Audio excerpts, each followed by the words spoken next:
సభకు నమస్కారం. ఈరోజు ఈ కార్యక్రమానికి మనం ముఖ్యంగా పాల్పంచుకోవడం జరిగినది.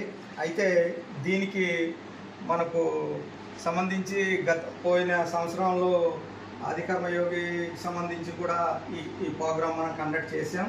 అక్కడ నుంచి ఇప్పటి వరకు కూడా సంవత్సరం మన ఆగస్టు 15 ఎలాగా చేసుకుంటూ వస్తున్నాము, దాని మాదిరిగానే ఈ ప్రోగ్రాం కూడా చేసుకొస్తున్నాం.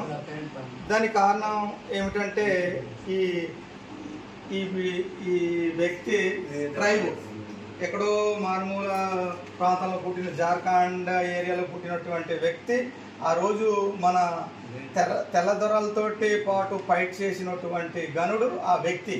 కాబట్టి మనం ఆ వ్యక్తికి ఎప్పుడు కూడా ఈ విషయాన్ని మనం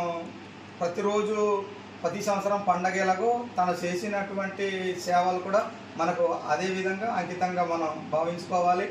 కాబట్టి ఆ ప్రోగ్రాంకి మన నుంచి సంపద పట్టుకెళ్తున్న తెల్లదొరలతో పోరాడినందుకు మన సెక్రటరీ గారు ఇప్పుడే చెప్పడం జరిగింది. ఆయనకి ఎన్నోసార్లు సెంట్రల్ జైల్లో పెట్టడం జరిగింది. తర్వాత అలాగే పోరాడుతూ ఈ ట్రైబుల్ కోసం ఆయన పోరాడుతూ ఇప్పుడు వరకు వచ్చినటువంటి సంవత్సరాలు 150 సంవత్సరాలు పూర్తయింది. అలాగే ఇప్పుడు మనం ఇది 151వ సంవత్సరంలో తన పనిచేసినటువంటి మంచి చెడు కార్యక్రమాలు పంచుకోవాలి మనం. అలాగే ఇప్పుడు కూడా ఒక కార్యక్రమంలో డాక్టర్ శ్రీ అంబేద్కర్ గురించి చాలా సమయాల్లో మాట్లాడుకుంటాం. ఇంచుమించు ఇతను కూడా అదే సేవా దృక్పథం చేసినటువంటి వ్యక్తి. కాబట్టి ఈయన ట్రైబు అంటే ఏ కులానికి చెందినవాడు అనేది కాదు, ఈయన ఆల్ ట్రైబుల్లో ఒక వ్యక్తి. ఈయన చేసినటువంటి త్యాగాలన్నీ కూడా ట్రైబుల్ అనేవాళ్ళు ఎలా ఉండాలి దాని పట్ల మన సెక్రటరీ గారు ఇప్పుడే చెప్పారు. ఇది అడవి హక్కులకి సంబంధించి కూడా కొన్ని కార్యక్రమాలు దాని మీద ఆ తెల్లదొరలతో అనగా తర్వాత మిగతా వాళ్ళతో ఫైట్ చేయడం జరిగింది ఆ వ్యక్తి.